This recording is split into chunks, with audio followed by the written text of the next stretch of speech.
नमस्कार दोस्तों, स्वागत है आपका हमारे YouTube चैनल सनातन संसार पर। दोस्तों, साल 2023 में धनतेरस कब है? धनतेरस पूजा का शुभ मुहूर्त क्या है एवं धनतेरस में नई वस्तुएं खरीदने का शुभ मुहूर्त क्या है, ये सारे जानकारी आज के इस वीडियो में बताऊंगा, तो इस वीडियो को अपने फायदे के लिए पूरा जरूर देखना। दोस्तों, हर साल कार्तिक माह कृष्ण पक्ष की त्रयोदशी तिथि को धनतेरस मनाया जाता है। पंचांग के अनुसार इस साल 10 नवंबर 2020 को दोपहर 12:35 से धनतेरस की शुरुआत होगी और 11 नवंबर 2022 को दोपहर 1:57 पर इसका समापन होगा। धनतेरस पर पूजा का शुभ मुहूर्त शाम 6:20 से शुरू होगा, जो कि रात 8:20 तक रहेगा। त्रयोदशी तिथि प्रारंभ 10 नवंबर 2030 को दोपहर 12:35 में शुरू होगा, जो कि अगले दिन 11 नवंबर 2030 को 1:57 में समाप्त होगा। दोस्तों, धनतेरस पर खरीदारी का शुभ समय है। धनतेरस पर सोने, चांदी और बर्तन या घर का कोई भी सामान खरीदने का शुभ मुहूर्त है। दोपहर 2:35 से शाम 6:40 तक रहेगा। अगर आप इस दिन खरीदारी नहीं कर पाते तो आप अगले दिन यानी 11 नवंबर को दोपहर 1:56 तक खरीदारी कर सकते हैं, क्योंकि धनतेरस तिथि अगले दिन दोपहर तक रहेगी। दोस्तों, अब आइए जानते हैं कि धनतेरस के दिन हमें कौन कौन सी वस्तुएं खरीदना चाहिए।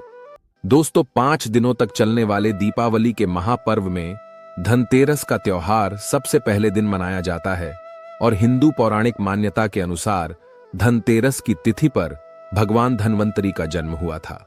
भगवान धन्वंतरी को आयुर्वेद और अच्छी सेहत के देवता के रूप में पूजा जाता है। दिवाली पर धनतेरस के दिन भगवान धन्वंतरी की पूजा करने से जीवन में सुख, समृद्धि, ऐश्वर्य और अच्छी सेहत का आशीर्वाद प्राप्त होता है। साथ ही इस दिन खरीदारी करना भी बहुत शुभ माना जाता है। धनतेरस के दिन हर तरह के शुभ कार्य प्रारंभ किए जा सकते हैं। इस दिन विशेष रूप से सोना और चांदी के आभूषण, नए बर्तन आदि खरीदे जाते हैं। धनतेरस के दिन इस प्रकार के विशेष चीजें खरीदने पर मां लक्ष्मी जी का आशीर्वाद मिलता है। ऐसी मान्यता है कि धनतेरस के दिन हम जिस भी वस्तु की खरीदारी करके लाते हैं उसमें 13 गुना की वृद्धि होती है। इसलिए आपको ध्यान रखना है कि कोई भी ऐसी गलती ना करें, ऐसी वस्तु खरीद कर ना लाएं जिससे कि अशुभता आ जाए। धनतेरस के दिन ये चीजें कौन सी है, खासकर मैं आज की वीडियो में आपको बताऊंगा कि आपको इन 13 विशेष चीजों में से आपको कुछ न कुछ वस्तुएं खरीदनी ही चाहिए। अगर आप सभी 13 वस्तु ना खरीद पाए तो इनमें से जो भी आपकी सामर्थ्य वह वस्तु आप घर पर खरीद कर ला सकते हैं। धनतेरस के दिन मां लक्ष्मी जी, कुबेर देवता और धन्वंतरी भगवान की पूजा करने से घर हमेशा धन धान्य, सुख सुविधा और वैभव से भरा रहता है। धनतेरस के दिन जो लोग सोने चांदी से बने हुए आभूषण या सोना चांदी ना खरीद पाए, उन्हें भी ऐसी कुछ चीजें अवश्य ही खरीदनी चाहिए। सबसे पहले वस्तु है झाड़ू। धनतेरस के दिन नई झाड़ू खरीदना बहुत शुभ माना जाता है। झाड़ू को मां लक्ष्मी जी का प्रतीक माना जाता है और ऐसा माना जाता है कि नई झाड़ू से धनतेरस के दिन पहले पूजा करके फिर उसका प्रयोग करने से घर की सारी नकारात्मक ऊर्जा दूर हो जाती है और घर में सुख समृद्धि का वास हो जाता है। अगर हो सके, समर्थ हो तो धनतेरस के दिन एक झाड़ू का गुप्त दान करना चाहिए। इसे आप मंदिर में किसी चौराहे पर या ऐसी जगह पर जहां से कोई भी जरूरतमंद व्यक्ति इस झाड़ू को उठाकर ले जाए, वहां पर आपको रख देना चाहिए। दूसरी वस्तु है साबुत धनिया। धनतेरस के दिन आप कुछ लेकर आए या ना आए, साबुत धनिया तो हर कोई ला सकता है। साबुत धनिया लाकर दिवाली के दिन उसे पूजा करने के बाद अपने ही घर में क्यारी में गमले में डालना चाहिए और ऐसा करने से कहा जाता है कि घर में आपके जो भी धन है, जो भी आए हैं, उसमें बरकत होने लगती है। अगर आए दिन अनावश्यक रूप से खर्चे होते हो तो उसमें भी रोक लग जाती है। इस दिन नमक भी खरीद कर लानी चाहिए। नमक अगर आप देलही वाला लाते हैं तो और भी शुभ है, लेकिन आजकल देलही वाला नमक मिलना हर जगह पॉसिबल नहीं होता है, तो आप जो भी नमक आपको मिल पाता हो वह नमक आप इस दिन घर पर लेकर आए।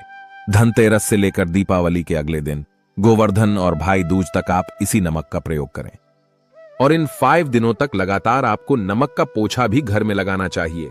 ऐसा करने से दरिद्रता दूर हो जाती है और घर से नकारात्मक ऊर्जा भी दूर हो जाती है। चौथी वस्तु जो आपको घर पर लानी चाहिए वह है गोमती चक्र। कहते हैं कि जिस घर में गोमती चक्र होता है वहां सुख, सौभाग्य और समृद्धि की वृद्धि होती है।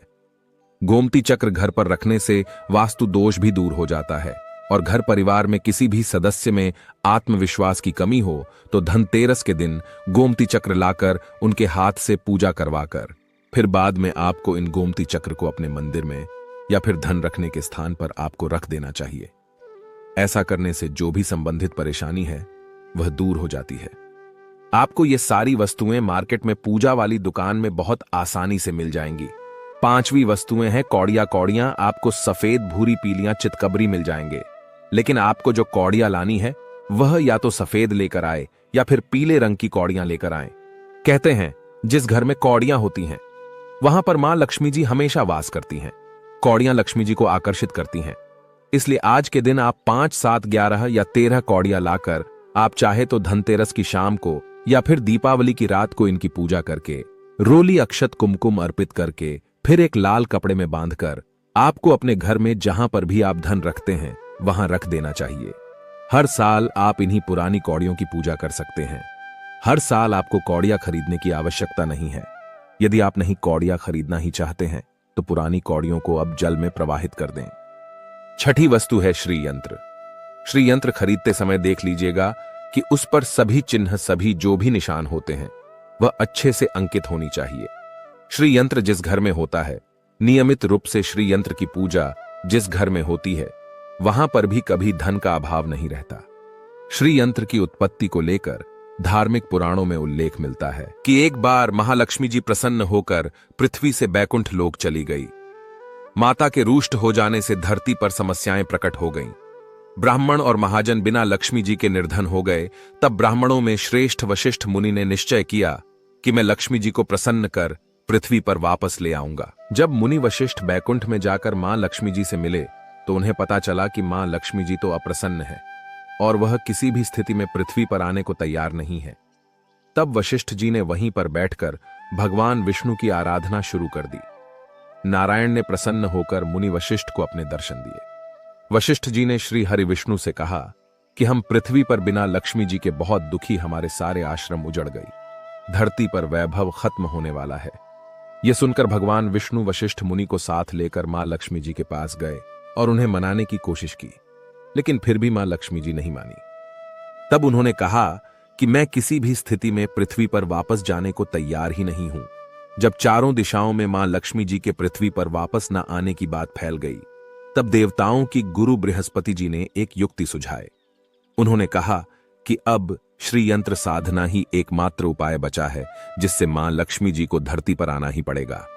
गुरु बृहस्पति जी के निर्देशों से श्री हरि ने धातु पर श्री यंत्र का निर्माण किया और उसे मंत्र सिद्ध प्राण प्रतिष्ठा युक्त करते हुए दीपावली के 2 दिन पूर्व धन त्रयोदशी को श्री यंत्र पर स्थापित करके विधि विधान से उसका पूजन किया।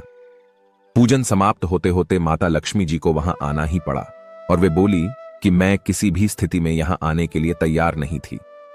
यह मेरा प्रण था, परंतु बृहस्पति जी की युक्ति से मुझे आना ही पड़ा। श्रीयंत्र मेरा आधार है और इसी में मेरी आत्मा भी बसती है।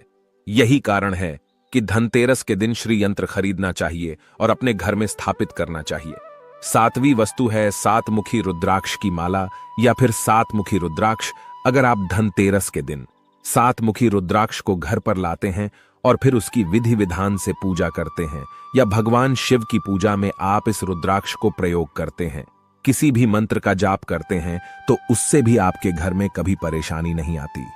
किसी प्रकार का कोई अकाल मृत्यु का भय नहीं रहता, क्योंकि दीपावली दीपों का त्योहार होता है और इस दिन अपने घर में अपने सामर्थ्य के अनुसार दीपक जलाए जाते हैं। धनतेरस के दिन भी दीप जलाने चाहिए। अगर आप चाहते हैं आपके घर में साक्षात मां लक्ष्मी जी का वास सदा बना रहे, पूरे वर्ष भर आपके घर में धन की कोई कमी ना रहे, आपको कभी कर्ज लेने की नौबत ना आए, तो ऐसे में धनतेरस की शाम को आप 13 दीपक घर के अंदर और 13 दीपक घर के बाहर जलाएं। ऐसा करने से भी मां लक्ष्मी जी का आशीर्वाद प्राप्त होता है। और धनतेरस के दिन 8वीं जो वस्तु है वह आपको मिट्टी के दीपक जरूर खरीद कर लानी चाहिए। मिट्टी के दीपक आप अपनी सामर्थ्य के अनुसार खरीद कर ला सकते हैं। अगर हो सके तो किसी जरूरतमंद को, जहां पर धन का अभाव हो, ऐसे घर में आप मिट्टी के दीपक का तेल सहित और बाती रुई सहित दान भी कर सकते हैं। 9वीं वस्तु है जो आपको खरीद कर लानी चाहिए, वो है लक्ष्मी जी और गणेश जी की मूर्ति। वैसे तो मिट्टी की मूर्ति ही घर पर लाना शुभ होता है, लेकिन यदि आप मिट्टी की मूर्ति ना लाना चाहे तो धातु की मूर्ति जैसे कि आप चांदी की, सोने की, पीतल की मूर्ति भी घर पर ला सकते हैं। अगर आपके पास पहले से ही मूर्तियां हैं तो आज जरूरी नहीं है कि हर दीपावली पर मूर्ति खरीदी धातु की मूर्तियां हैं तो हर साल आप मूर्ति ना खरीदें। लेकिन मिट्टी की मूर्ति है तो उनका विसर्जन कर आपको धनतेरस के दिन नई मूर्तियां लाकर उनकी पूजा विधि विधान से करनी चाहिए। धनतेरस के दिन खरीदी गई नई मूर्तियों की पूजा आपको दीपावली की शाम को करनी चाहिए। धनतेरस के दिन आप भगवान गणेश और माता लक्ष्मी जी की जो मूर्ति खरीदी वह खरीदते समय यह ध्यान रखें कि दोनों मूर्ति अलग अलग होनी चाहिए और दोनों ही मूर्ति में भगवान गणेश और लक्ष्मी जी बैठी हुई मुद्रा में हों। खड़ी हुई मुद्रा में लाई गई जो मूर्तियां होती हैं वह उग्र स्वभाव की और चंचल मानी जाती हैं। अगर आप खड़ी मुद्रा वाली मूर्तियां लेकर आते हैं तो ऐसे में धन का भाव आपके घर में लगातार बना रह सकता है और आपको ध्यान रखना है कि जो मूर्ति आप लेकर आए वह कहीं से भी खंडित ना हो, टूटी भी ना हो। गणेश की प्रतिमा खरीदते समय ध्यान रखें कि उनकी जो सूंड है वह बाईं तरफ मुड़ी हुई हो और उनका वाहन मूषक भी उस मूर्ति में जरूर बना हो और भगवान गणेश के हाथ में लड्डू या मोदक भी होना चाहिए और लक्ष्मी जी की जो मूर्ति है वह कमल के फूल पर विराजित होनी चाहिए और उनके हाथ में सिक्के हो या फिर सिक्के गिरने वाली अवस्था में हो। ऐसी मूर्तियां घर पर लाना बहुत शुभ होता है। बहुत से लोग आज के दिन उल्लू पर विराजमान मूर्ति या फिर तस्वीर घर पर लेकर आते हैं, लेकिन आपको हाथी या फिर कमल के फूल पर विराजमान लक्ष्मी जी की मूर्ति या तस्वीर ही घर पर लानी चाहिए। कभी भी प्लास्टिक ऑन ऑफ पेरिस, जिसे पीओपी कहते हैं, प्लास्टिक की मूर्तियां इस दिन नहीं खरीदनी चाहिए और ना ही पूजा में उनका प्रयोग करना चाहिए। आप केवल मिट्टी की या फिर धातु की मूर्ति ही लेकर आए। अष्ट धातु की मूर्ति भी आप ला सकते हैं। धनतेरस के दिन आपको जो 10वीं वस्तु खरीदनी चाहिए वह है कुबेर यंत्र। कुबेर यंत्र जिस घर में होता है वहां पर धन के देवता कुबेर का वास होता है। साथ ही मां लक्ष्मी जी भी वहां पर वास करती हैं। आपको उत्तर दिशा में ही धन कुबेर यंत्र की स्थापना करनी चाहिए। इस दिशा का सही निर्माण परिवार में समृद्धि और खुशियों को लेकर आता है। साथ ही अगर आपके घर में किसी तरह का कोई वास्तु दोष है तो वह दोष भी दूर हो जाएगा और व्यापार में, आपके कारोबार में खूब बरकत भी होगी।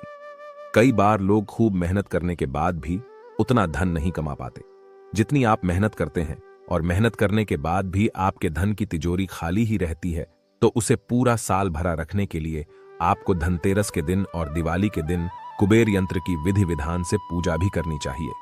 कुबेर देवता के मंत्र ओम यक्ष राजाय विद्महे विष्णुमनाय धीमहि तन्नो कुबेराय प्रचोदयात् का कम से कम 1 माला या 51 बार जाप करना चाहिए। 11वीं वस्तु है सोने चांदी के आभूषण या फिर सिक्का। अपनी सामर्थ्य के अनुसार आपको आज के दिन सोने चांदी के आभूषण या फिर कोई भी चांदी का सिक्का खरीदना चाहिए और उसकी भी पूजा आपको करनी चाहिए। यदि आपकी सामर्थ्य ना हो तो आप सोने चांदी के आभूषण की बजाय मिट्टी के बर्तन या एक चम्मच भी आज के दिन यदि खरीद कर घर लाते हैं तो उससे भी आपके घर में पूरे साल खूब बरकत होती है। सब जानते हैं कि धनतेरस के दिन नई बर्तनों की खरीदारी की जाती है, लेकिन नए बर्तनों में भी आपको यह ध्यान रखना है कि आज के दिन यदि आप पीतल के बर्तन खरीद कर लाते हैं तो वह ज्यादा शुभ होते हैं। आप पुरानी टूटी पर बर्तनों को बदलकर भी नहीं, बर्तन घर पर खरीद कर ला सकते हैं। जिसकी यदि सामर्थ्य बर्तन खरीदने की ना हो तो उन्हें आज के दिन केवल पूजा से संबंधित जो भी सामग्री है वह खरीद कर घर आने चाहिए। ऐसा करने से भी आपको धन, कुबेर, भगवान और मां लक्ष्मी जी का आशीर्वाद प्राप्त होता है। जिसकी अगर सामर्थ्य हो तो वह अपनी सामर्थ्य के अनुसार इस दिन कुछ भी चाहे वह खरीद सकता है, लेकिन बर्तनों में आपको लोहे के बर्तन इस दिन भूल से भी नहीं खरीदनी चाहिए। लोहे के बर्तन खरीदने से एक तो शनि दोष सकता है। शनि ग्रह से संबंधित परेशानियां आपके जीवन में, आपकी कुंडली में, घर परिवार में आ सकती हैं और राहु केतु ग्रह भी बलवान हो जाते हैं। 13वीं वस्तु है पूजा का सामान और धार्मिक पुस्तकें। अगर आप अब तक बताई गई सभी 12 वस्तुएं खरीदने में असमर्थ है तो आज के दिन यदि आप अपने घर में पूजा से संबंधित कोई भी वस्तु खरीद कर लाते हैं, जैसे कि मिट्टी के दिए वगैरह कुछ भी लेकर आते हैं, तो उससे भी आपको धनतेरस के दिन की गई पूजा का पुण्य अवश्य ही प्राप्त होता है। तो दोस्तों, अगर वीडियो में दी गई जानकारी आपको अच्छी लगी हो तो कृपया चैनल को लाइक और सब्सक्राइब करें और दोस्तों को ज्यादा से ज्यादा शेयर करें ताकि उन तक भी यह जानकारी पहुंच सके।